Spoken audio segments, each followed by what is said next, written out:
안녕하세요, 여러분. 대한사랑 청소년 지도교사 홍정실입니다.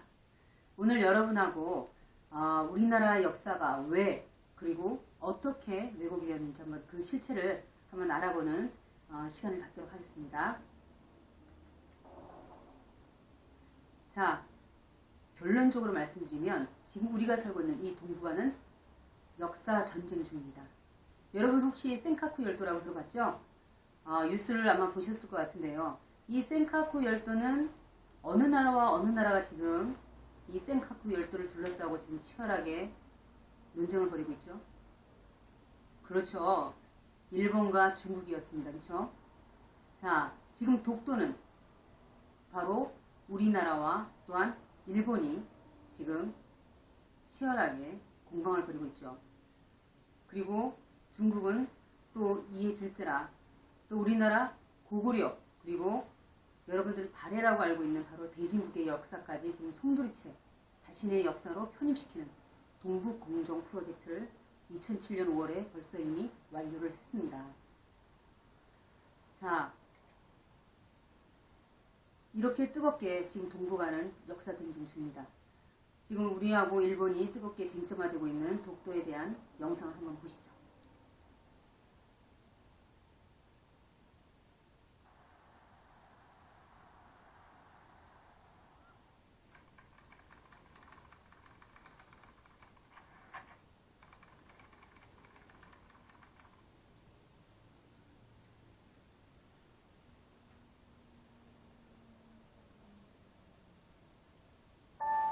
동해의 평화로운 우리 섬, 독도.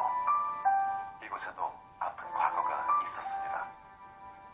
제국주의 야욕에 불타던 일본은 1904년 러일 전쟁을 일으킵니다. 그리고 1905년 러시아 한들을 감시하기 위해 독도를 주인 없는 섬이라며 불법 편입합니다. 그것도 중앙정부가 아닌 지방정부의 고시를 통해 은밀하게. 그런데 과연 일본의 주장대로 독도는 주인 없는 섬이었을까요?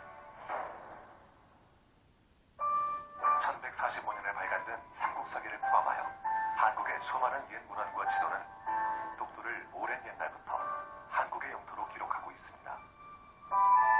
특히 1454년에 편찬된 세종실록 지리지는 울릉도와 독도의 위치를 정확하게 밝히고 있습니다. 그리고 1900년 대한제국은 칙명 제41호로 독도가 한국 영토임을 다시 한번 명확히 합니다. 일본의 기록은 어떨까요? 일본은 1905년 이전에는 독도를 일본 땅이라고 주장한 적이 단 한 번도 없습니다. 오히려 수많은 일본 문헌은 독도가 일본 영토가 아니라고 분명히 말하고 있습니다. 17세기 말 일본은 공식문서를 통해 독도가 일본 영토가 아니라고 스스로 인정합니다. 1877년 일본 정부 최고 행정기관인 태정관은 일본 전역의 지적을 편찬하는 과정에서 정밀한 조사 끝에 독도가 일본과 관계가 없다는 결론을 내립니다. 110년간 숨겨져 있다가 1987년에야 세상의 모습을 드러낸 이 태정관 문서는 독도가 일본 영토가 아님을 일본 정부가 공식 확인한 명백한 증거입니다. 그러던 일본이 말을 바꿔 독도는 원래부터 일본의 고유 영토였다고 억지를 부립니다. 언제는 주인 없는 섬이라더니. 자, 여러분 잘 보셨죠? 자, 일본 정부 자체에서도 그렇죠? 조차에서도 그 독도가 바로 자신의 땅이 아니라는 것을 인정한 그렇죠? 그 자료가 나왔음에도 불구하고 왜 일본은 이렇게 독도를 자신의 땅이라고 억지 주장할까요? 그 저희에는 바로 일본이 이 독도를 자신의 땅으로 집어넣어서 바로 일본 자위대를 파견하고 그리고 군사적 정치적인 그런 입지를 강화시켜가지고 이 동북아의 패권을 장악하고자 하는 그런 저희가 숨어있는 것입니다. 바로 일본 자체는 러일 전쟁을 이용해서 1905년 무단으로 우리의 독도를 자신의 영토로 편입시켰던 것이죠. 자, 다음 영상을 한번 보겠습니다.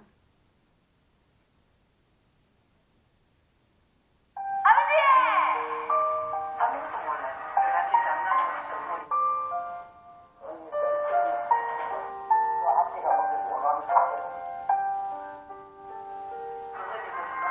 내가 너무 어리니까 감춰줬어요. 감춰줬는데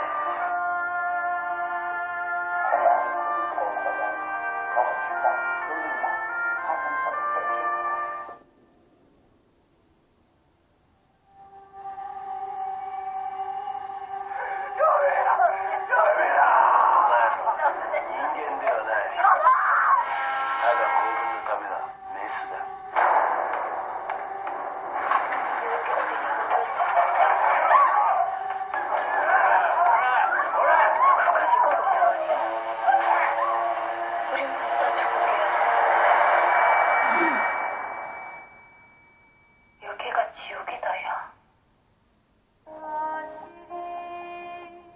얘는 지연아랑 기다리는 부모님한테 보신다. 미안하다. 내 혼자만 살아볼게. 혹시 미안하다.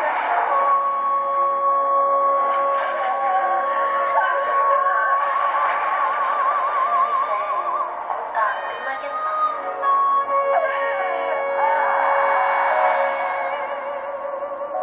언니야, 이제 그만 우리 집에 가자. 집에 가자. 네, 여러분 지금 방금 보신 유황이란 영화, 그쵸? 아직도 상영되고 있는데 대부분 다 보셨을 거라 생각하는데요. 혹시나 안 보신 분들이 계시면 한번 꼭 보십시오. 지금 이 영화를, 지금 예고편이지만 이 영화를 봤는데도 불구하고 또 가슴이 지금 다시금 먹먹해지는데요. 자, 나라를 잃는다는 것. 이런 나라를 잃은 속에서 이 펼쳐진 여러분과 같은 그런 어린 나이, 여러분보다도 아마 어린 나이인 것 같아요. 그렇죠? 이 어린 나이의 그 소녀들이 20만 명이 일제에 의해서 끌려왔습니다. 그리고 238명이 고국으로 돌아왔고 지금 살아계신 그 가슴 아픈 그 상처를 가슴에 묻고서 살아가 계신 할머니들이 44분이 지금 살아계십니다. 이렇게 역사에 증언자가 있음에도 불구하고 일본은 이 위안부 문제를 아직도 일본 정부적인 차원이나 군사적인 차원에서 절대 했다는 얘기를 안 하고 있습니다. 그리고 오히려 이 위안부 할머니들을 어떤 식으로 매도했느냐, 한번 잠깐 화면을 보실까요? 자, 지금 위에 보시는 건 바로 2007년 워싱턴 포스트지에서 일본이 뭐라고 했냐면 위안부 동원에 강압적인 것이 없었다라는 거예요. 그리고 위안부는 대접을 잘 받았다는 정말 허무맹랑한 그러한 사실을 이야기를 하고 있습니다. 그리고 또 밑에 있는 바로 일본의 구구단체 대표죠. 위안부 할머니들을 매춘부라고 표현했어요. 그래서 우리가 왜 매춘부에게 사죄를 하냐. 너무나 뻔뻔스러움을 우리가 정말 느낄 수가 있죠. 정말 분노해야 되고 분개해야 됩니다. 자, 이렇게 나라를 잃고 그 역사를 잃는다는 것은 이러한 가슴 아픈 이러한 역사가 또한 되풀이될 수가 있다는 거예요. 그리고 일본의 이러한 역사의 왜곡은 어디서부터 시작되었을까? 그걸 우리 한번 찬찬히 살펴보도록 하겠습니다. 일단 그 전에 지금 방금 보시는 요 다케시마 타란이라는 게임, 자 보시죠. 정말 기가 막힌 일입니다. 이 게임이 일본이 지난 22일 다케시마의 날을 맞아서 교육용으로 무료 배포한 게임이에요. 이 다케시마 타란에는 우리나라 초대 대통령이 누구시죠? 그렇죠. 이승만 대통령이시죠. 그런데 이 다케시마 타란에 바로 악마의 대왕으로 이승만 대왕이 나옵니다. 그리고 거북선을 타고 다니는 악마로 나오고 있습니다. 악마의 대왕으로. 그리고 지금 보는 화면에 나와 있는 그 미소녀들, 목일 승천기를 들고 있는 그 미소녀들이 독도를 탈환한다는 그러한 내용의 게임입니다. 이거를 일본 언론 매체에서는 아주 대대적으로 홍보를 했습니다. 한국이 불법적으로 독도를 점거했는데 그거에 대한 일침을 가한 그러한 게임 프로그램이다 라고 하면서 대대적인 홍보를 했거든요. 그리고 며칠 전에 인터넷 기사를 보셨던 분도 계실 거라 생각하는데 일본이 2017년 바로 중학교 사회교과서에 바로 한국이 독도를 불법 점거하고 있고 독도는 일본 땅이라는 것을 아주 분명하게 명기를 해놓고 그것이 2017년 이제 4월부터 청소년들에게 일깨워지게 될 교과서로 지정이 됐습니다. 자, 이러한 일본의 역사 왜곡은 어디서부터 시작되는가 그걸 한번 살펴보도록 하겠습니다. 일본의 역사 왜곡은 먼저 일본 초대 조선 총독 일본이 1910년 우리 한일 병탄이 이루어지고 나서 초대 총독으로 온 데라우치 마사타케라는 인물은 바로 조선인에게 일본의 혼을 심어줘야 한다. 이 영구적이면서 근본적인 사업이 필요한데 그게 바로 뭐다? 역사 연구다. 그래서 벌인 일이 무엇이냐면 바로 우리나라 역사서 그것도 전국 각지를 다 뒤져가지고 20만 권의 사서들을 강탈해가지고 여러분들이 알고 있는 바로 남산 식물원장이 거기서 7일간이나 소각을 했습니다. 차마 정말 불태워지지 못한 그 희귀한 우리가 정말 소중하게 여겨야 될 그런 사서들 그런 사서들의 일부는 일본의 왕실 도서관에 이들이 몰래 숨겨놓고 대부분의 많은 책들을 태웠습니다. 자, 3대 사이토 마코토라는 이 조선 총독은 바로 문화통치라는 그러한 교육시책을 내걸고서 먼저 그 사람들이 자기의 일과 역사와 전통을 알지 못하게 만들어 그 민족혼, 민족문화를 상실하게 만들어라 하는 그러한 시책을 제시했던 것이죠. 그래서 시작한 게 뭐냐면 바로 거금을 들여서 일본은 조선사 편수회라는 것을 조직해가지고 16년에 걸쳐서 약 100만 엔이라는 거금을 들여서 바로 우리나라의 역사를 일본의 손으로 쓰는 작업을 시작했습니다. 여러분이 알고 있는 우리나라 역사서 하면 대표적인 게 뭐가 있죠? 그렇죠. 삼국사기와 삼국유사가 있죠. 그 두 권은 불태워지지가 않았어요. 왜 그럴까요? 자, 일제가 20만 권의 사설을 소각하는 데 있어서 바로 남겨져 있는 바로 이 두 권.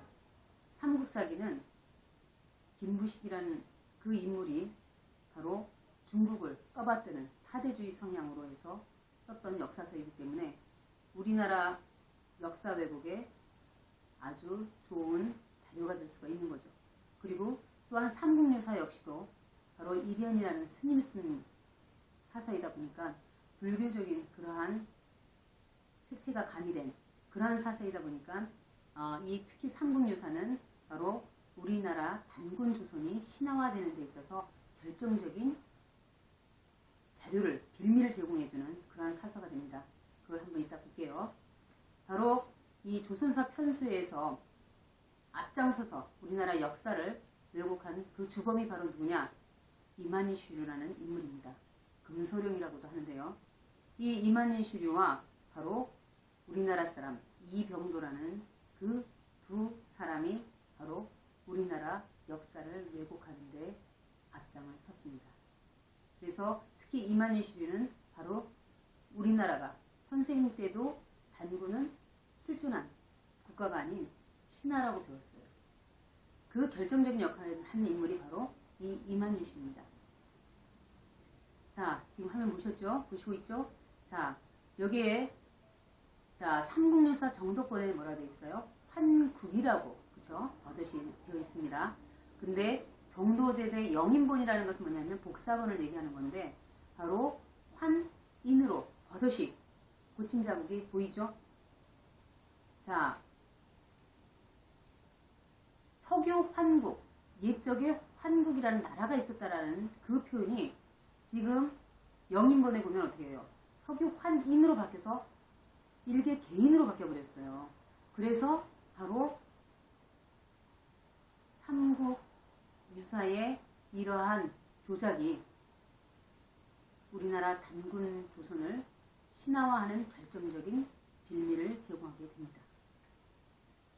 자, 이 스다소키치라는 인물, 이 인물은 일본의 역사 왜곡의 처음 시작이라고 할 수 있는 바로 임나 일본부서를 주장했던 인물이에요. 그 스다소키치의 바로 제자가 누구다? 아까 이만유시류와 함께 우리나라 역사 왜곡에 바로 앞장섰던 이병도라는 인물입니다. 이 이병도라는 인물은 바로 문교부 장관까지도 했었고 역임했었고 서울대학교 역사학과 또 교수도 역임했습니다. 그래서 지금의 대학에서 역사를 가르치고 있는 강단 사학자들 대부분이 이 이병도라는 인물의 제자들입니다. 자, 일제의 왜곡의 첫 출발점이라고 할 수 있는 바로 임나 일본부서를 한번 보도록 하겠습니다. 역사를 왜곡한 일본의 중학교 교과서가 문부성의 검정을 통과했습니다. 문제 우익 교과서는 137군데가 수정되긴 했지만 여전히 일제 가해 사실을 축소 은폐한 것으로 나타났습니다. 먼저 도쿄 전복수 특파원입니다. 137군데 수정작업 끝에 검정을 통과한 일본 우익단체 교과서와 기존 7쪽의 역사 교과서가 왜곡한 부분은 일제가 저지른 가해 사실을 대폭 축소하고 은폐했다는 점입니다. 지난 8일 우리 정부의 강력한 수정 요구안에도 불구하고 일본 정부는 여전히 재수정은 안 된다는 입장만을 고수하고 있습니다. 벌써 1개월째 역사교과서 왜곡 문제는 해결되지 않고 있습니다. 사실 그동안 우리는 일본 역사교과서 왜곡에 대해서 많이 분개하고 있지만 그 내용에 대해서는 모르고 있는 부분이 많습니다. 오늘 역사 스페셜에서는 도대체 일본 역사 교과서가 왜 잘못됐는지 그 구체적인 내용을 살펴보고자 합니다. 현재 우리 정부에서 일본에 요구한 35개 수정안, 현재 일본에서 발행되고 있는 8개 역사 교과서를 분석해서 뽑은 것입니다. 그런데 그 중에서 특히 문제가 되는 것이 이 책입니다. 아직 검정 승인만 됐을 뿐 책이 출판되지 않아 복사본만을 입수할 수밖에 없었는데 이 책은 새 역사 교과서를 만드는 모임에서 만든 것입니다. 그런데 이 책에서 25개 항목에 왜곡된 내용이 발견됐습니다. 이 책이 가장 많이 왜곡되어 있는 문제책인 것입니다. 그래서 오늘은 이 책을 중심으로 일본 역사 교과서 왜곡에 대해 이야기하려고 합니다. 이 책에서 주로 왜곡하고 있는 내용은 동학 농민운동, 한국 강제병합, 군대 위안부 문제, 식민지 조선 개발론, 관동 대지진과 조선, 역사 왜곡에 대한 논란이 있을 때마다 거론되는 문제들이죠. 그런데 이 일본의 역사 왜곡은 이런 근현대사만이 아닙니다. 일본의 역사 왜곡은 이미 고대사부터 시작됩니다. 그리고 그 중에서 가장 대표적인 것이 그동안 누누이 이야기되어온 임나 일본 부설입니다. 일본이 4세기에서 6세기까지 무려 200여 년간 한반도 남부 지역을 지배했다는 주장입니다. 일본 역사 왜곡의 출발점이자 한일 고대사의 최대 쟁점인 임나 일본 부설에 대해 자세히 살펴보도록 하겠습니다. 그렇다면 과연 임나 일본부의 정체는 무엇인가?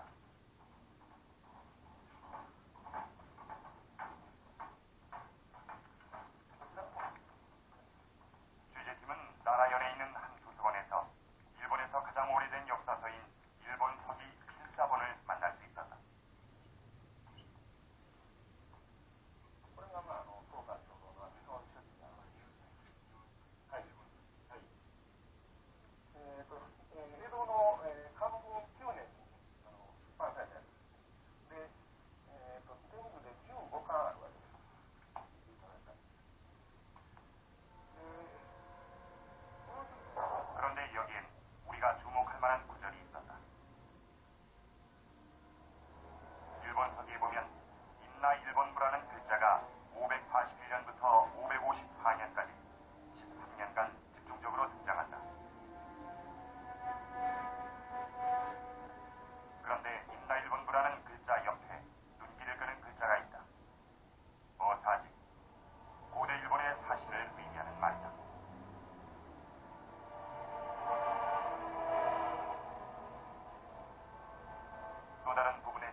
나라를 지배했던 통치기구는 아니라고 했다.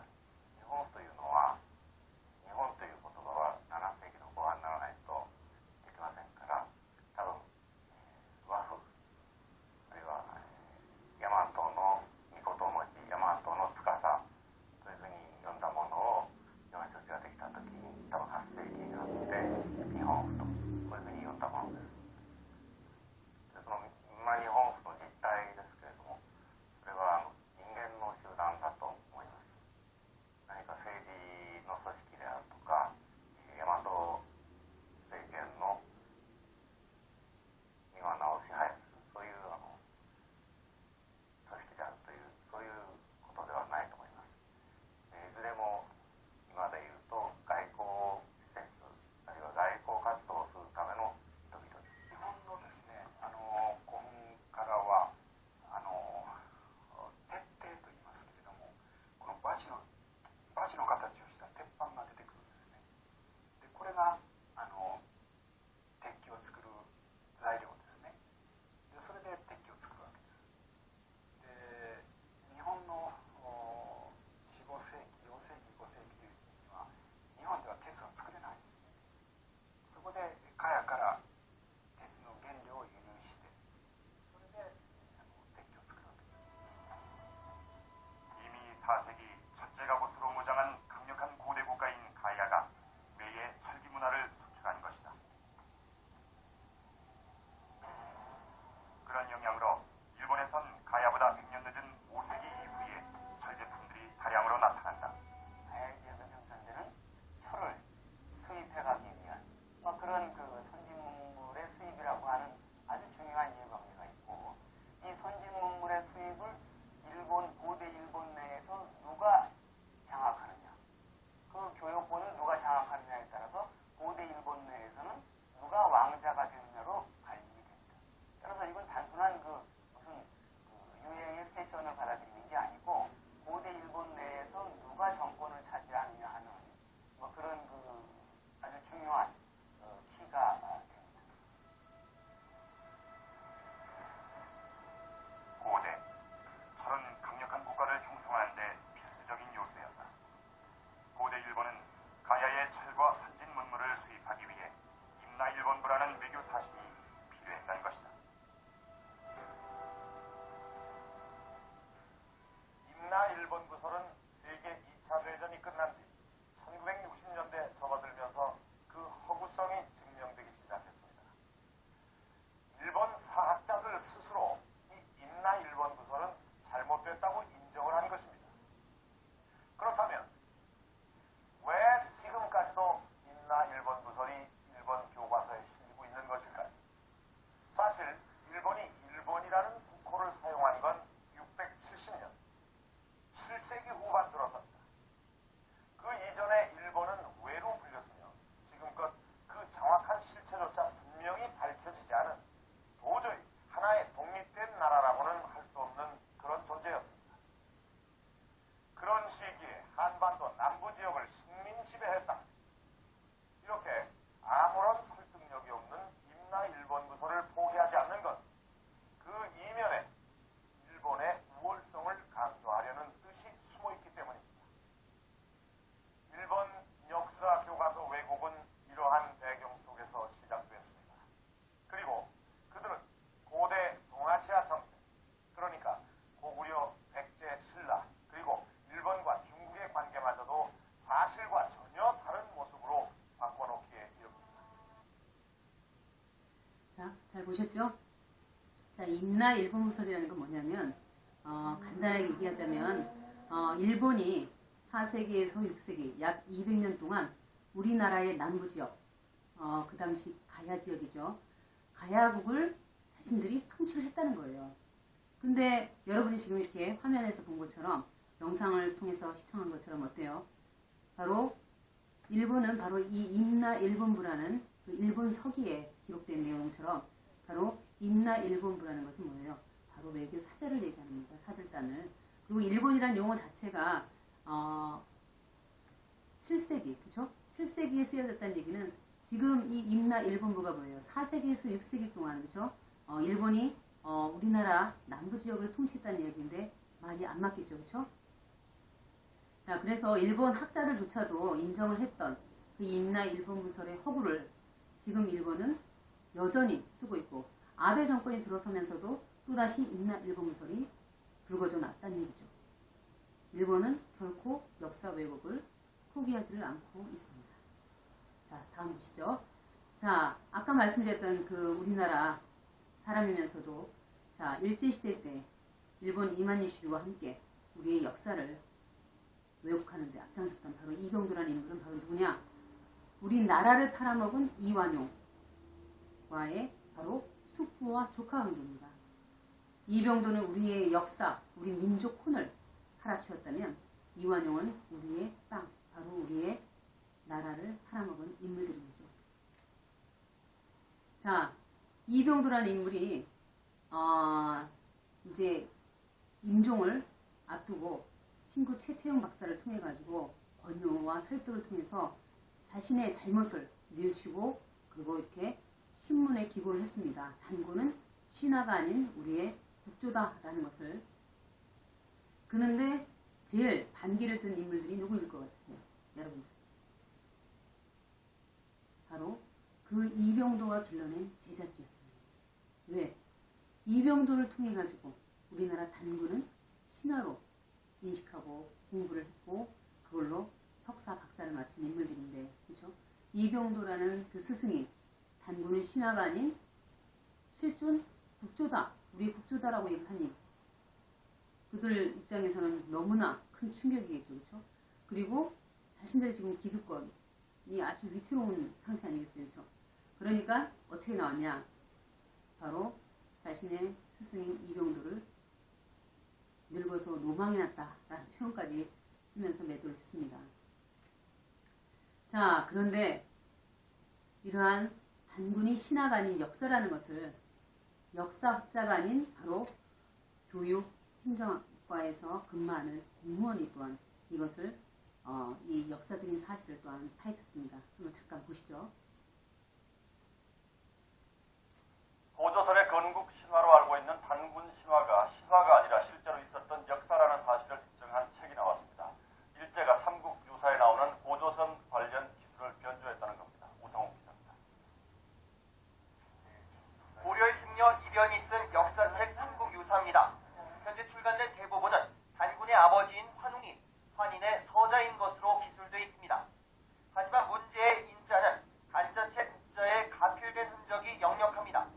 일제시대 이만희 씨라는 일본 사학자가 변조한 것입니다. 변조 이전의 삼국유사를 보고 정리한 동경제대 발간본에는 국자로 분명히 기술되어 있습니다. 한민족이 단군조선 전에 이미 환국이란 나라를 형성했다는 역사적 사실을 일제가 왜곡했다는 분석입니다. 이런 주장을 책에 담은 저자는 사학자가 아닌 현지 교육과학기술부 과장입니다. 일본 역사학교 가서 왜곡 사건 났을 때 그때 제가 신무관장을 맡았습니다. 한일관 역사뿐 아니라 고조선 역사가 왜곡됐다는 걸 알고 그때 대책반에서 이 관련 자료를 조사했습니다. 성 과장은 4년 동안 방대한 사료를 모아 단군조선이 허구적 신화가 아니라 실제 역사임을 조목조목 증명해 사학계에 큰 파장을 불렀습니다. 학문적으로 한번 굳어지고 나면은 이것이 회복되는데 100년, 200년이 걸린다고 합니다. 그래서 그 도구만이 잡혀있기 때문에 우리 고조선의 본질을 보지 못한다고 봅니다. 비단 역사학자뿐 아니라 일반인도 바른 역사에 관심과 애정을 가져야 한다고 성 과장은 강조합니다. SBS 우상욱입니다. 자, 잘 시청하셨죠? 지금 이분이 지금 마지막에 남긴 이야기 혹시 기억하세요? 한 번 잘못 쓰여진 역사는 어떻게 된다? 100년, 200년이 갈 수도 있다라고 얘기를 해요. 자, 이 삼국유사에 나온 환국, 옛적에 환국이라는 나라가 있었다라는, 즉 단군조선보다 더 오래된 우리나라 최초의 국가 환국이 있었다라는 그 이야기가 어떻게 변조됐어요? 바로 환인이라는, 그죠? 단군의 아버지 환웅, 환웅의 아버지 바로 환인, 한 일개 개인의, 그죠? 가족사로 전락이 돼버렸어요. 그러면서 또한 신화가 돼버린 거죠. 그러면서 선생님은 지금까지도 단군은 신하다라고 배웠어요. 이게 아니라는 것을 알게 되기까지 30년이 넘게 걸렸네요. 아마 여러분들 부모님 세대에서는 여전히 단군은 신하다라고 알고 계실 거예요. 역사에 관심을 두지 않는다면. 참 가슴 아픈 일이 아닐 수가 없어요. 자, 일본의 이러한 역사 왜곡이 고대사부터 시작이 되었다는 것을 우리가 방금 봤고요. 이번에는 자, 중국이 우리나라의 역사를 과연 어떤 식으로 왜곡하고 해왔고 지금 현재 하고 있는지 한번 살펴보도록 하겠습니다. 여러분들 동북공정이라고 혹시 들어본 적 있죠? 바로 이 동북공정이라는 것은 중국이 자신들이 역사상 최초의 국가이고 또한 세계의 종주국이라는 것을 그 위상을 드러내고자 이들이 착수한 프로젝트였어요. 그래서 지금 2007년 5월에는 이미 이 동북공정은 완료가 됐습니다. 그 완료 속에서 바로 우리나라의 고구려 역사와 대중국 역사가 이미 중국의 역사 속에 편입되어 있습니다. 참 가슴 아픈 일인데 이 동북공정의 그 이면에는 과연 무엇이 들어있느냐. 중국은 바로 이 동북공정을 통해 가지고 나중에 이 한반도 우리 땅에 어떤 병고가 생긴다. 어떤 병고가 생길 것 같아요? 우리는 지금 남북한이 서로 대립하고 겨루고 있지 않습니까? 그렇죠? 그 전쟁을 통해서 만약에 남북 간에 일이 벌어지게 되면 나중에 종전 후에 중국은 이 동북공정 프로젝트를 통해 가지고 우리나라 땅 바로 한강 이북까지 즉 고구려 영토까지를 어때요? 자신의 영토화 시킬 수가 있는 빌미를 마련해 놓은 거죠. 이거는 우리의 이 대한민국의 존폐가 달리는 겁니다. 그 심각성을 알아야 돼요. 자, 다음으로 또한 중국이 또한 펼친 그 역사 왜곡이 뭐냐면 잠깐 한번 동북공정과 그 삭제된 고구려 한번 잠깐 볼까요? 모르는 분이 계시니까. 정부와 국민들은 당장이라도 이를 낼 것처럼 분개했었습니다.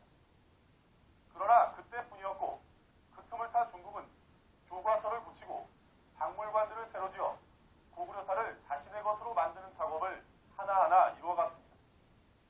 독도 문제에 대해서는 더 이상 조용한 외교를 하지 않겠다는 우리 정부. 그러나 중국의 동북공정에 대해서는 조용한 외교조차 없는 듯 보입니다. 압록강 건너로 북한이 보이는 중국의 국경 도시인 지반시. 저기 북한이라고요, 저기가? 네. 서산군. 서산군. 고구려가 번성했던 서기 3년에서 427년까지 수도 국내성이 자리하고 있던 곳이 바로 지반시입니다. 중국에서도 가장 큰 비석인 광개토 대왕비. 7,000개가 넘는 무덤군에선 당시 만주벌판을 지배했던 고구려의 위세가 느껴집니다. 광개토 대왕의 아들로 79년 동안 왕위에 있으면서 태평 성대를 이뤘던 장수왕을 모신 곳. 중국 정부는 이 왕릉에 장군분이라는 이름을 붙였습니다. 고구려 역사상 가장 위대했다는 장수왕을 그저 변방에서 활동했던 한 장군 정도로 여기고 있는 것입니다. 고구려 유물들을 전시해놓은 지반시 박물관. 여기에서 볼 수 있는 안내문은 더욱 노골적이었습니다. 고구려는 고대 중국의 소수민족 정권이었다. 영어로도 똑같이 번역돼 있고 동행한 가이드의 설명도 마찬가지였습니다. 중국 거대의 어떤 지방. 한국에서도 이 문제에 대해서 너무 지금 물어보는 것도 없습니다. 이곳에서 고구려 유물은 고대 중국의 일개 부족의 것으로 설명되고 있었습니다. 지반시에서 차로 2시간을 달려 도착한 한일시. 고구려를 연 주몽의 탄생설화가 전해져 오는 곳입니다. 오녀산 정상으로 두는 이 산성이 바로 고구려의 첫 도읍지입니다. 중국 정부는 10여 년 전 대규모 발굴 조사를 벌였고 산성 아래 커다란 박물관까지 지어졌습니다. 중국 사람들이 몰리는 관광 명소지만 한국인은 출입 금지입니다. 사진 찍으시는 김필요 실력이 낮은데. 아니 왜 한국 사람만 비는자를 갖고만 카메라를 이유로 들었지만 내심 한국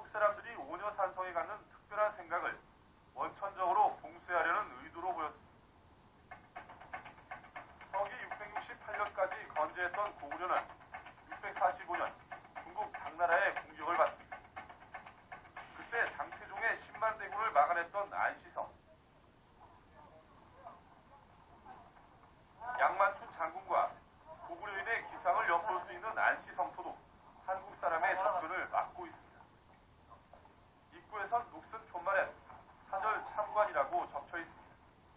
특히 이 주변을 촬영하는 한국 사람들은 공안, 즉 중국 경찰의 조사까지 받는다고 합니다.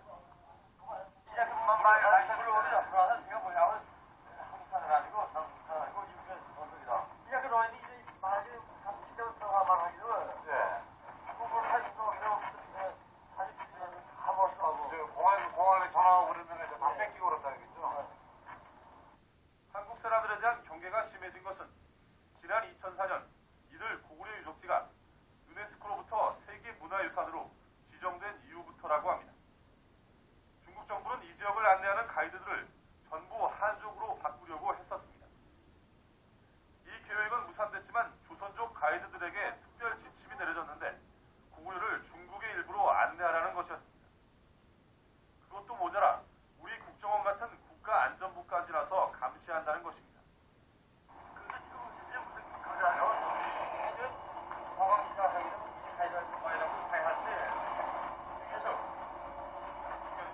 해석하는 크게 강조합니다.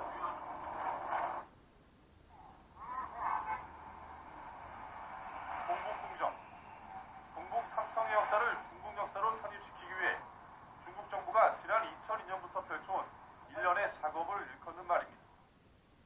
고구려는 중국의 한 변방으로 중국에 조공을 바쳤고 고구려가 망한 뒤 유민들은 그대로 중국인이 되었다는 것입니다. 지난 2004년 중국 외교부는 홈페이지에 소개한 한국사 부분을 대폭 수정했습니다. 1945년 이후 부분만 남겨놓고 한국 역사에서 고구려 백제 신라의 삼국시대 등을 다 삭제해버린 것입니다. 이 조치와 함께 고구려가 중국의 일개 부족 정도였다는 점을 관광객들에게 부각시키기 시작했습니다. 沙玻璃既没有自己的本字，也没有自己的货币，这2点就足以证明沙玻璃是隶属于中央政权的。 이 소식에 한국이 발칵 뒤집혔고 중국은 외교부 차관을 파견합니다. 그러나 우리 정부는 역사 문제로 양국의 우호관계가 손상되는 것을 방지한다는 등의 애매모호한 구두합의를 보는데 만족해야 했습니다. 그로부터 2년이 지나면서 중국 정부의 동북공정은 착착 진행됐습니다. 올 9월부터 중학교 1학년에게 가르칠 개정된 세계사 교과서, 한국의 역사를 설명하는 대목을 아무리 훑어봐도 조선시대 이전의 역사를 찾을 수가 없습니다. 개정되기 전에는 고구려, 백제, 신라의 삼국시대부터 기술했었지만 모두 없애버린 것입니다. 그 자리에 대신 아랍의 역사가 들어왔습니다. 자신들의 역사를 다룬 국사 교과서도 바꿨습니다.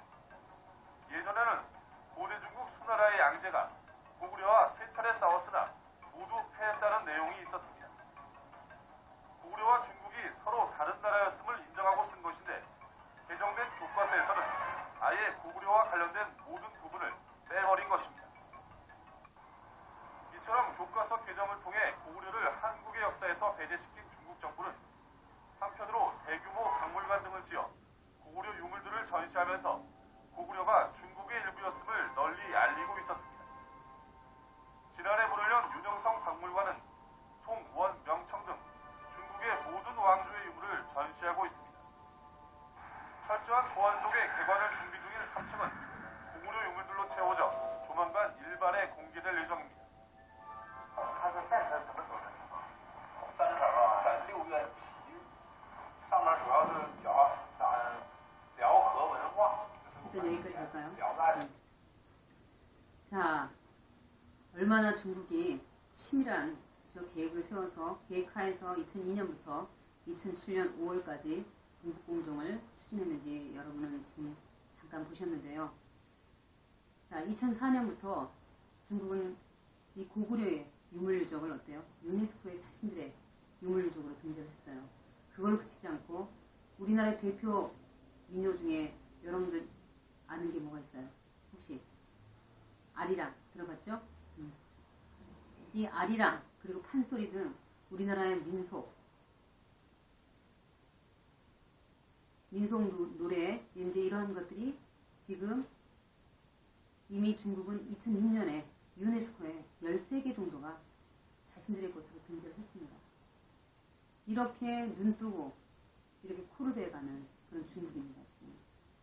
이렇게 심각한데 우리나라 정부는 과연 어떤 식으로 대처했을까? 아까 고구려는 뭐예요? 중국의 지방 정권화가 되어버렸어요. 그래서 이미 고구려 대진국은 중국의 역사로 들어갔고 자신들의 역사로 편입했기 때문에 당연히 고구려 백제 신라 삼국시대의 역사가 우리나라 교과서에 있으면 되겠어요, 안 되겠어요? 우리나라 역사의 시작이라고 보면 안 되겠죠. 그러니까 삭제를 했던 것입니다.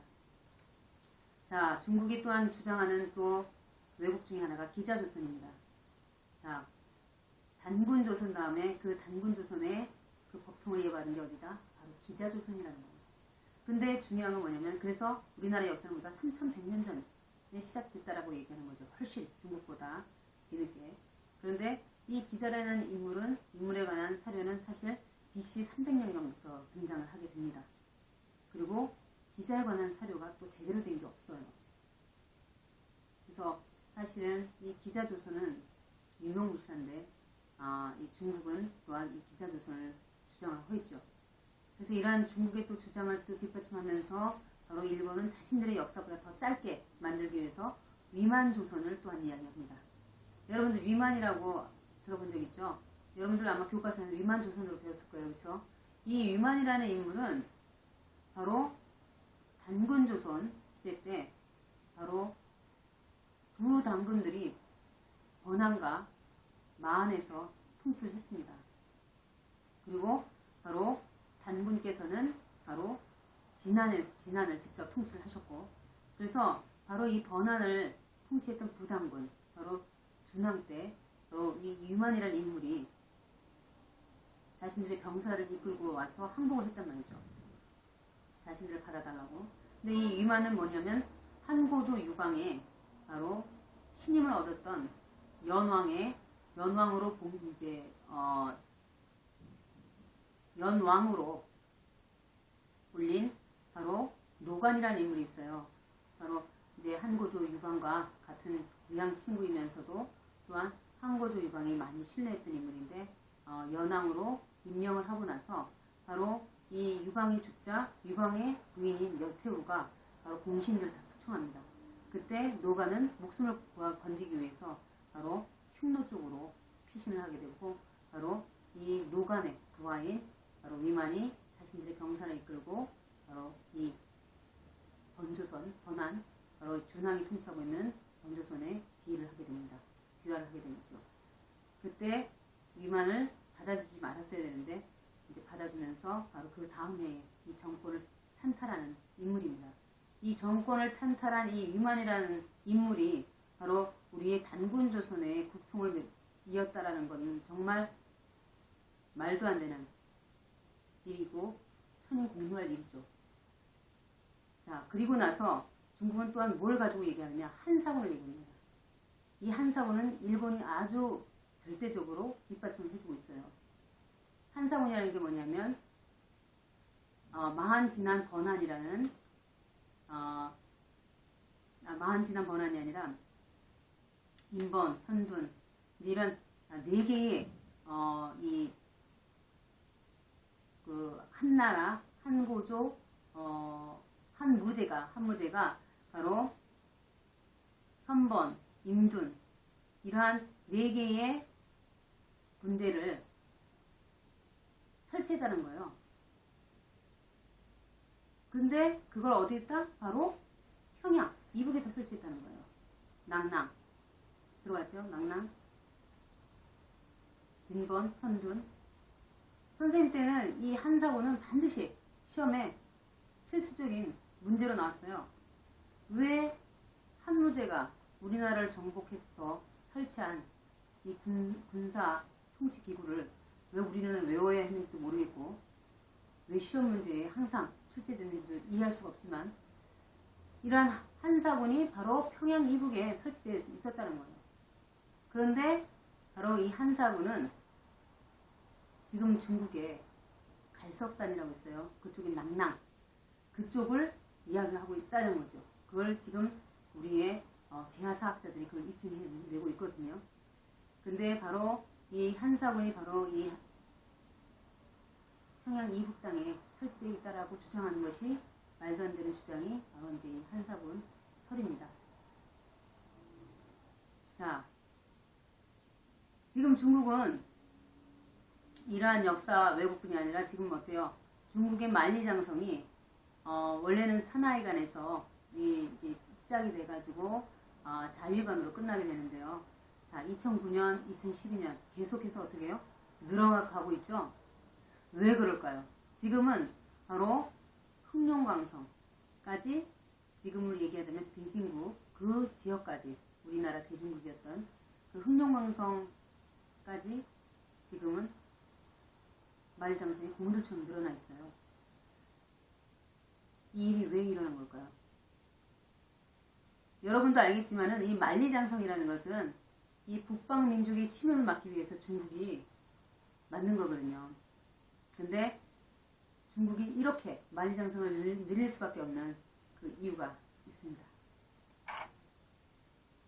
자, 이 중국이 바로 만리장성을 점점 늘려가는 데 있어서 또 그 뒷받침해 준 게 이병도의 설입니다. 자, 왜 이렇게 고무줄처럼 늘어났냐? 지금 버젓이 이 산회관에는 여기서부터 시작이 된다라는 게 명기돼 있어요. 만리장성이. 그런데 지금은 아까도 보신 것처럼 흑룡강성까지 뻗어 있어요. 왜? 바로 이겁니다. 홍산문화. 바로 요하 문명이라고도 하는데 바로 이 홍산문화가 중국의 황하 문명보다도 1000년에서 길게는 3000년까지 앞선다는 거예요. 그러한 유물유적이 대거 발굴된 거예요. 이걸 최초로 발견한 사람은 1922년 불란서의 학자인 에밀 리쌍이라는 인물이었어요. 근데 바로 1930년대부터 중국은 본격적으로 뛰어들었어요. 그래서 이 유물유적을 발굴하다 보니까 자신들의 황하 문명하고는 거리가 먼 그러한 유물유적인 거예요. 그러니 중국은 어떻게 해요? 서두를 수밖에 없죠. 그래서 이 문명도 뭐예요? 자신의 문명화 시켜야 자신들이 뭐예요? 역사상 최초의 국가가 되지 않겠습니까? 그렇죠? 그렇기 때문에 바로 이 홍산 문명의 발굴 대사건을 있은 이후로 중국은 대대적으로 만리장성을 바로 지금의 흑룡강성까지 늘려놓는 일이 벌어지게 된 겁니다. 아까 방금 조금 전에 봤던 그 지도 잘 보셔야 되는데 여기 남낭군이 보이죠? 남낭군 보이죠? 자, 이 남낭군 산해관 보이시죠? 그리고 적봉이라는 그 시도 보이죠? 그렇죠?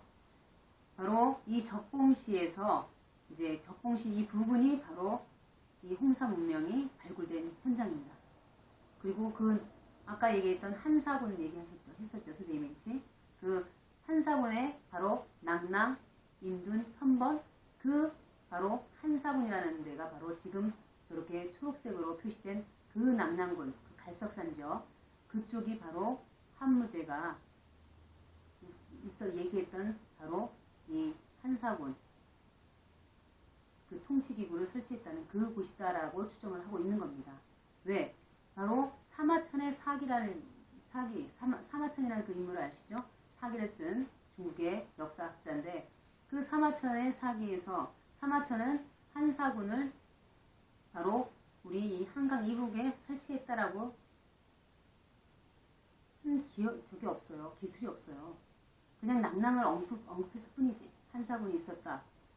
그렇지만 중요한 거는 이때 한무제가 쳐들어왔을 때 바로 동명성왕, 고두막한이라는 동명성왕이 일어나서 바로 한무제를 물리쳤거든요.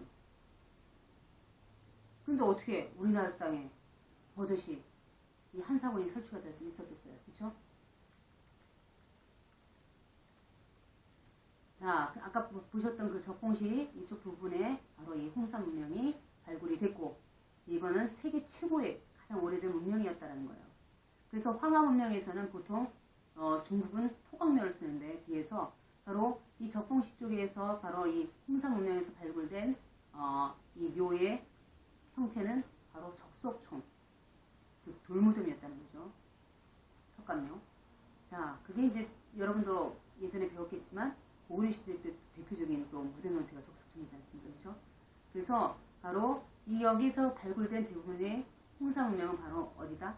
우리 동이족, 이 한민족일 것이다 라고 볼 수가 있는 거죠. 그것뿐이 아닙니다. 빗살무늬 토기, 중국은 빗살무늬 토기가 없어요. 근데 바로 여기서 또 빗살무늬 토기가 되고 또 출토가 됐다는 거죠. 그리고 벌써 이때는 무덤과 제단과 신전이 발굴이 됐다는 얘기는 뭐냐면 이미 국가적인 형태를 띄었다라고 볼 수가 있는 것입니다. 보시죠. 바로 총묘단, 무덤과 묘와 신전이죠. 그리고 제단이 발굴이 됐습니다. 아주 중국 고고학계에서는 엄청난 큰 충격이었죠. 자, 그리고 이 홍사 문명에서 발굴된 것 중에서 지금 보시는 게 하가점 하층문화에서 발굴된 석성인데 바로 이 앞부분에 돌출이 되어 있죠. 이걸 치라고 하는 거예요. 이 치가 바로 고구려 때의 성벽의 대부분이 다 이런 치의 형태를 띠고 있습니다. 그러니까 어떻게 고구려에 영향을 준, 그죠? 바로 단군 조선을 또한 우리가 연상해 볼 수가 있겠죠, 그죠? 그리고 자, 다양한 옥으로 만들어진 옥의 형상과 옥기들이 대거 출토가 됐어요. 뭘로 보여요, 여러분? 용 모양이나 그쵸?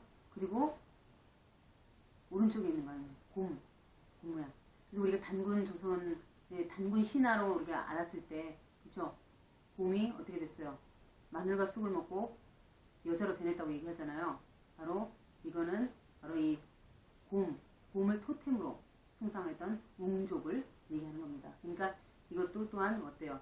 단군 조선과도 또 관련될 수 있겠죠, 그렇죠? 자, 그리고 이렇게 다양한 옥구와 이러한 다양한 유물들이 출토가 되는데요.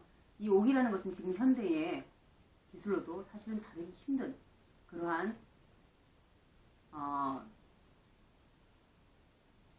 보물 중에 하나예요. 보석 중에 하나인데, 그런데 이 시대 때 지금으로 얘기하자면 약 7,000년, 8,000년 전에 이러한 옥을 다루는 기술이 있었다라는 거, 그거는 어때요? 국가적인 형태가 아니고서는 사실 불가하겠죠, 그렇죠? 또한 놀라운 것은 뭐냐면 바로 도장, 옥으로 만든 인장들이 발굴됐다는 거예요. 그리고 여러분 잘 알고 있는 이 비파형 청동검 알죠? 왼쪽에는 여러분이 알고 있는 고조선 시대의 대표적인, 그쵸? 비파형 청동검인데, 이 비파형 청동검의 기원이라고 할 수 있는, 모델이라고 할 수 있는 게 바로 오른쪽에 보여지는 바로 홍사 문화에서 발굴된 바로 비파형 옥검입니다. 그러니까 어때요? 이 고조선에 영향을 미쳤다는 걸 알 수가 있겠죠, 그쵸? 그러니까 바로 우리 이 한민족, 동민족과 관련된다는 것을 우리는 충분히 알 수가 있습니다. 자, 이처럼 일본과 중국은 우리의 역사를 끊임없이 난도질을 하고 있고 자신의 역사화시키고 있습니다. 그런데 지금 우리의 현실은 어떠한가 한번 보시죠. 1945년 나라는 비록 일제의 압박에서 벗어나 광복을 맞았지만 이 땅의 사학은 여전히 식민 사학의 잔재를 떨쳐내지 못하고 있기 때문이다. 한반도의 북쪽은 중국의 식민지인 한사군에서 시작됐고, 한반도의 남쪽은 일본의 식민지인 임나 일본부에서 시작됐다고 가르친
아까 설명했던 역사 왜곡의 그 잔재가 지금 이제 우리가 아직까지 청산하지 못하고 있는 우리의 식민사학에서 시작이 되었다라는 건데요. 결론적으로. 자, 한번 살펴볼까요? 자, 조선 총독부. 네, 조선 총독부 아시죠? 우리 일제 병탄 때 우리가 조선 총독부를 일본이 설치해서 우리나라를 통치했지 않습니까? 그렇죠?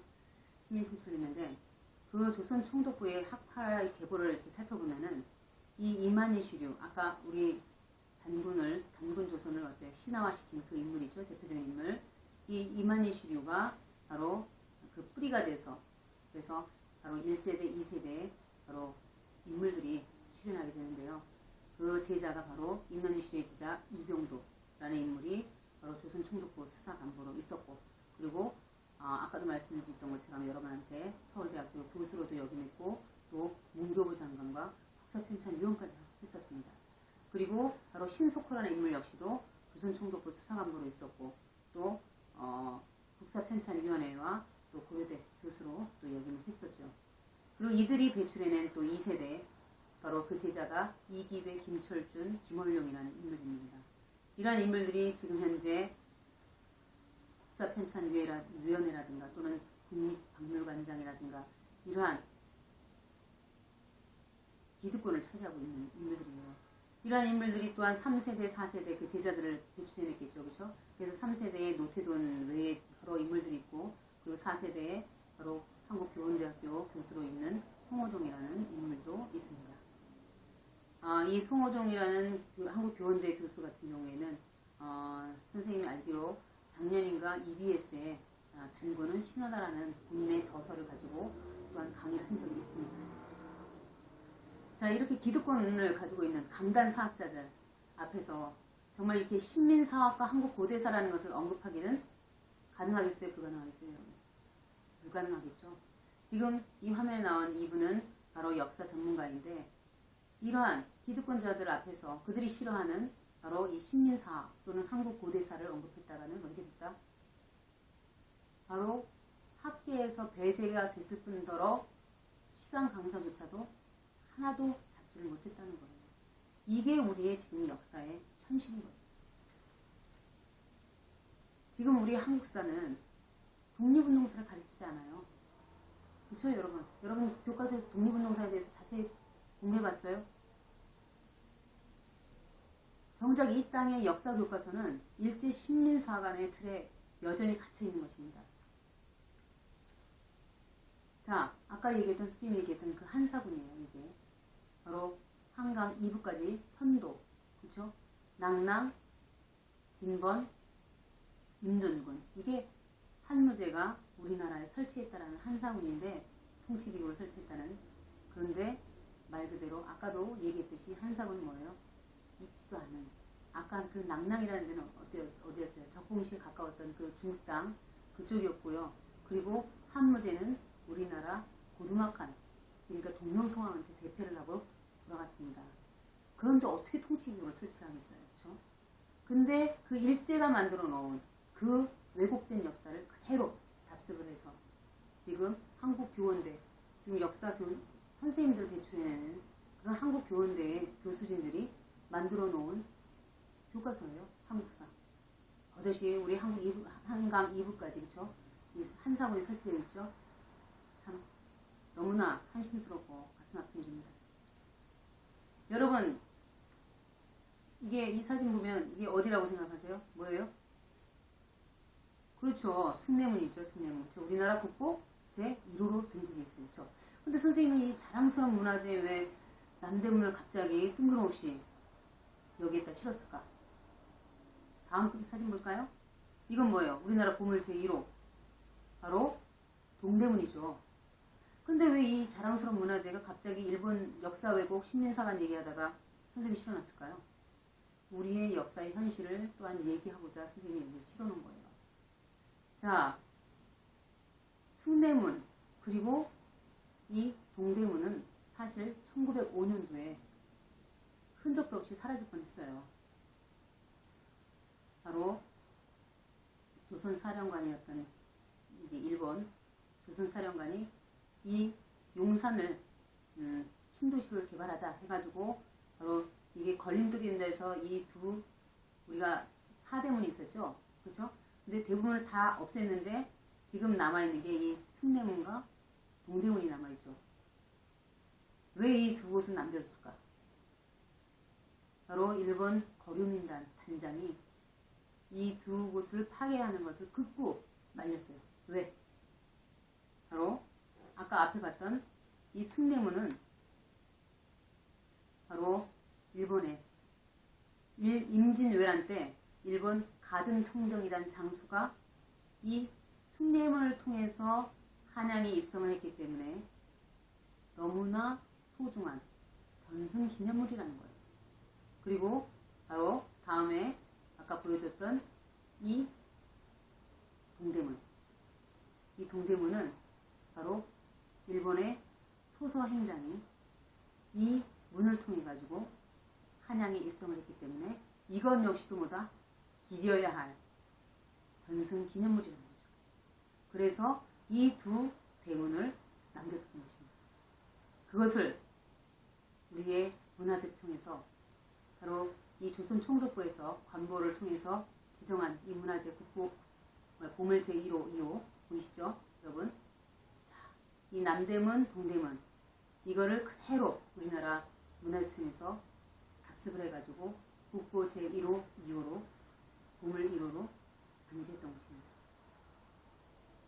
이렇게 아직까지도 일본의 그 잔재가 곳곳에 남아있습니다. 이 인물은 마지막 조선 총독부, 총독 아베 노부유키라는 인물입니다. 이 아베 노부유키의 이 유언과 같은 말을 여러분들은 정말 가슴 깊이 새기고 정말 분노해야 됩니다. 자, 한번 읽어보겠습니다. 우리는 패했지만 조선이 승리한 것은 아니다. 장담하건대 조선인이 제정신을 차리고 그 찬란하고 위대했던 옛 조선의 영광을 되찾으려면 100여 년이라는 세월이 훨씬 더 걸릴 것이다. 우리 일본은 조선인에게 총과 대포보다 무서운 신민교육을 심어놓았다. 결국은 서로 이간질하며 노예적 삶을 살 것이다. 보라, 실로 조선은 위대했고 찬란했던 그 자신의 역사, 그걸 잊어버리고 현재 조선은 결국 신민교육의 노예로 전락하게 될 것이다. 아베 노부유키, 나는 다시 돌아온다. 자, 식민통치는 아직까지 끝나지 않았고 이 식민 역사가 지금까지도 지금 우리가 살고 있는 지금 이 시간대까지도 이들이 심어놓은 식민 사과는 계속되고 있다는 거예요. 2012년 경기도 교육청에서 학생들 교육 자료로 만든 것을 바로 2006년 바로 동북공정이 크게 불거져 나왔을 때 우리나라 정부 차원에서 바로 거기에 대응하기 위해서 동북아 역사재단을 만들었습니다. 이 동북아 역사재단을 만들어서 매년 200억이라는 엄청난 우리의 재정이 지금 투입이 되고 있는데요. 이 동북아 역사재단이 이 경기도 교육청의 자료를 감사하면서 어떤 식으로 지적했는지 한번 여러분 보시죠. 단군 신화, 경기도 교육청 자료에서는 역사적 사실이다라고 써놨습니다. 그런데 바로 동북공정에 대처하기 위해서 만든 동북아 역사재단이라는 데서는 무엇이라고 지적했느냐? 역사적 사실이 아니라 신화다. 정말 기가 찰 노릇 아닙니까, 여러분? 자, 여기서도 우리가 알 수가 있듯이 이 동북아 역사재단의 멤버들이 어떤 인물들이 있어요? 기득권자들이에요. 강단사학자들. 그들이 동북아 역사재단에서 지금 활동을 하고 있는데 어떻게 우리나라 역사가 그 진실이 밝혀질 수가 있겠어요? 자, 다음 장으로 한번 넘어갈게요. 자, 이분은 러시아 사학자 유엔 푸친이라는 분이에요. 푸친. 자, 이분이 러시아 고대사 세미나에서 이와 같은 얘기를 했습니다. 한번 선생님이 읽어볼게요. 자, 동북아 고대사에서 단군 조선을 제외하면 아시아의 역사는 이해할 수가 없다. 그만큼 단군 조선은 아시아 고대사에 중요한 위치를 차지한다. 그런데 한국은 어째서 그처럼 중요한 고대사를 부인하는지 이해할 수가 없다. 일본이나 중국은 없는 역사도 만들어내는데 한국인은 어째서 있는 역사도 없다고 그러는가? 도대체 알 수 없는 나라이다. 정말 반성을 정말 해야 되는 말이 아닐 수가 없습니다. 자, 우리의 무관심하고 무책임한 우리의 태도를 정말 일침을 가한, 그죠? 러시아 사학자의 이야기였는데요. 자, 이거는 아까 우리 일본의 그쵸, 식민사관의 잔재 동영상을 통해서 봤기 때문에 이 외국 교과서에서 이러한 우리의 왜곡된 한국사를 가르치고 있는 것입니다. 자, 여러분, 우리가 역사를 왜 꼭 알아야 할까요? 역사는 그 민족의 혼입니다. 잠깐 다음 장 한번 볼까요? 자, 단군세기 서문에 보면 바로 고려시대 행촌 이한 선생님께서 뭐라고 하셨냐? 국위형하고 사유원하니 형과 시온이 보호하라. 자, 이 얘기는 뭐냐? 나라는 형체와 같고 역사는 혼과 같으니 형체가 그 혼을 잃고서 어찌 보존될 수 있겠는가? 자, 역사를 잃고 어찌 나라가 보존될 수가 있겠습니까? 그렇죠? 자, 앞으로 다시 넘어가서요. 자, 방금 행촌 이양 선생님께서 말씀하신 것처럼 역사는 뭐다? 바로 그 민족의 혼입니다. 우리가 나무는 뿌리가 썩으면 어떻게 돼요? 죽죠. 민족은 뿌리 역사와 혼을 잃으면 그 나라는 존립할 수가 없습니다. 지금 우리의 몸은 국산이지만 정신세계는 어때요? 역사를 되찾지 못한 우리 국민들은 국적이 없는 거예요. 다음으로 넘어가겠습니다. 자, 지금 세계를 주도하고 있는 이 세 인물, 여러분들 아는 인물이 있죠? 아이폰 쓰고 있는 친구들은 아마 스티브 잡스 금방 알 거고, 그쵸? 그리고 마이크로소프트사의, 그쵸? 빌 게이츠. 그리고 여러분들 페이스북 많이 하죠? 마크 저커버그. 이 세 인물들 외에 많은 유명한 인물들이 있는데 이 세 인물들이 바로 지금의 어때요? SNS뿐이 아니라 어때요? 스마트폰 이런 것을 지금 현재 아주 압도적으로 주도하고 있죠. 이들이 이렇게 세계를 주도할 수 있는 이유가 과연 뭐라고 생각해요, 여러분? 이들은 이 유대인들은 어려서부터 역사를 가르쳤고 그 역사의 혼을 가르쳐왔습니다. 그것이 이 세계를 리드해 나가는 힘의 원동력인 거예요. 자, 우리가 이렇게 혼 빠진 민족으로 지금의 이 왜곡된 역사를 그대로 답습하면서 있을 때 바로 오바마 명예장관으로 있는 바로 이분 이용범 박사라는 분은 아시아 이상주의라는 책을 썼어요. 거기에 보면 1만 년 전 고대 동아시아는 물론 세계 문명의 창시자는 바로 한민족이다 라는 내용이 담겨있는 이 아시아 이상주의, 이 책을 통해서 바로 우리의 올바른 역사를 알리려고 했죠. 그래서 오바마 대통령이라든가 그리고 힐러리 빌 클린턴 같은 인물은 이 아시아 이상주의 책을 읽고 바로 한민족은 바로 이 홍익인간, 이 홍익인간을 통해서 전 세계를 통일할 수 있겠다라는 그러한, 그래서 오바마 대통령이 한국을 대단히 감명을 받았고 감동을 받았다고 합니다. 이 책이 지금 현재 미국의 아이비리그 아시죠? 하버드를 비롯해서 예일, 이러한 아이비리그에서 지금 영국 교재로 쓰고 있어요. 근데 정작 우리나라 대학가에서는 이 책을 책조차 하지 않고 있어요. 참, 이게 우리의 지금 현실입니다. 자, 이러한 우리의 잃어버린 그러한 뿌리 역사의 진실을 밝혀주는 유일한 사서가 있어요. 그게 바로 환단곡이라는 책입니다. 잠깐 영상을 보실게요.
다음 시간에 환단곡에 대해서 더 자세하게 이야기를 선생님들이 강의를 해주실 거기 때문에 여기서 잠깐 이제 저거 하고요, 생략하고요. 자, 지금 잠깐 봤지만은 바로 이 환단곡에는 우리의 잃어버린 약 1만 년의 역사가 담겨져 있습니다. 그리고 우리나라가 어떠한 역사적인 흐름을 가지고 지금까지 왔는지 그 계보가 나와 있어요. 국가의 계보가. 그래서 정말 가치로운 책이 아닐 수가 없습니다. 그리고 여러분들 교과서에서는 단군은 고조선은 실종 국가라고 얘기해야 되고 그렇죠. 근데 그걸 읽어보면 어때요? 한 분의 단군이 2096년을 통치한 것처럼 느껴지잖아요. 그렇죠? 근데 지금 이 환단고기 책에서 뭐예요? 47분의 당군께서 통치했다는 정확한 내용이 나와요. 그리고 각 1대 당군, 초대 당군, 그리고 2대 당군, 3대 당군 각각 누구인지, 그리고 이분들이 어떠한 일을 행했는지 그 치적들이 다 담겨져 있습니다.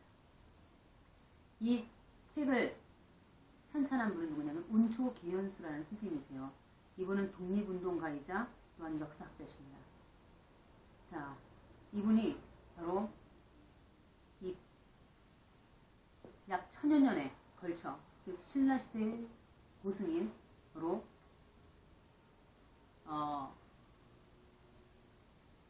신라시대의 안암로부터 그리고 조선시대의 행춘 이암 선생님에 이르기까지 약 1000여 년에 걸쳐서 쓰여진 바로 그 역사서들을 하나로 묶어서 탐본한 책이 바로 이 환단곡이라는 책인 거예요.